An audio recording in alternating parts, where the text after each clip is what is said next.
All right, you guys, in this morning's health check, back to school means student athletes are moving off the couch and getting back into training, but there are some precautions they should be taking. Joining me this morning is Dr. Hassinger, the founder and CEO of Direct Orthopedic Care. Good morning to you.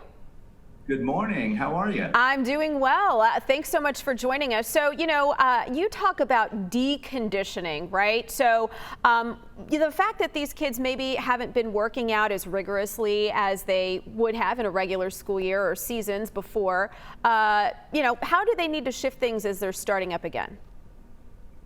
Well, you really need to make sure that you start out gradually. And the big issue right now is that the typical progression from practice to more challenging practice to gameplay has been derailed a little bit by coronavirus. And so it's important to start slow. If you're used to, exercising for an hour, do it only a half an hour and ease in. Hydration is also a really important factor, especially now with the heat. So make sure to drink plenty of fluids. Now, Dr. Hassinger, you're talking to a yoga instructor here, so I love chatting about the importance of mobility, flexibility, stretching, but a lot of these younger athletes, they either don't like it, they think it's boring, they struggle with it. Can you just highlight or underscore the importance of stretching? Yeah, that's a gret point, and it's hugely important. Stretching, making sure the muscles are warmed up is critical. And another way to perhaps get that done is let your kids look at their iPhones for 10 minutes and use that as a distraction while they're actually stretching. Kids generally don't want to stretch. Adults often don't want to stretch, and it's super, super important right now. Absolutely.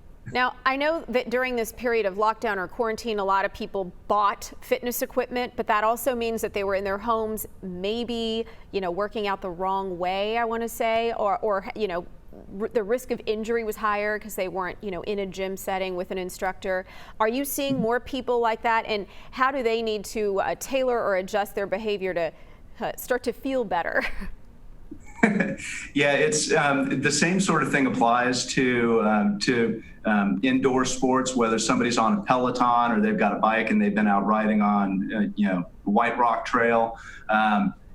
Be careful and gradually ease into things, especially those activities that you haven't done for a while. We have seen an increase in injuries where people are going too hard, too fast in something that they used to do when they were a kid, and now they're starting to do activities again.